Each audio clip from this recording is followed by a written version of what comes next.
Here we are at DLI with Chadwick Johnson and company. We are here to discuss him leaving DLI, his views, impressions of DLI, and his student training advisor who has recommended him for reforecasting. Okay. Stop. I did.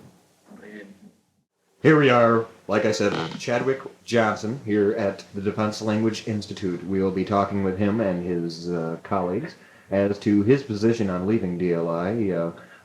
Any opening comments from you, Mr. Johnson?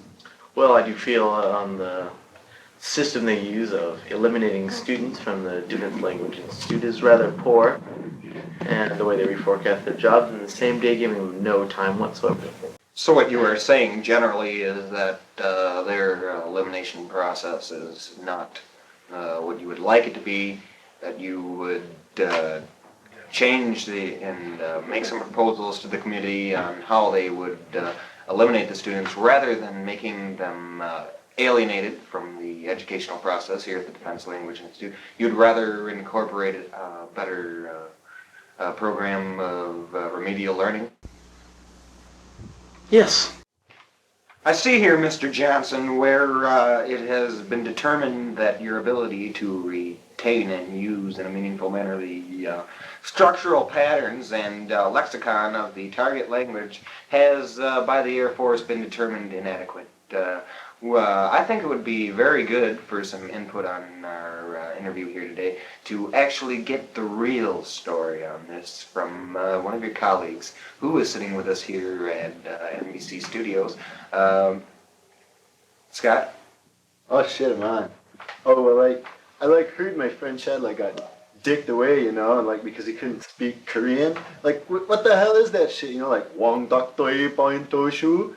Well, what the fuck, I just think maybe they should give him another chance, I really think that he should get another chance, So what we see here is what seems to be some form of cover-up by the Air Force, in that they could be possibly concealing grade scores, possibly shuffling around some of the students, including Mr. Johnson, who is with us today.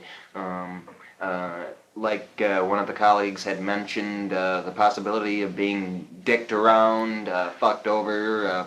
Would you like to please reiterate a little bit on this, Mr. Johnson, for our audience? No. Are you sure, Mr. Johnson? Yes, I'm sure. Are you sure?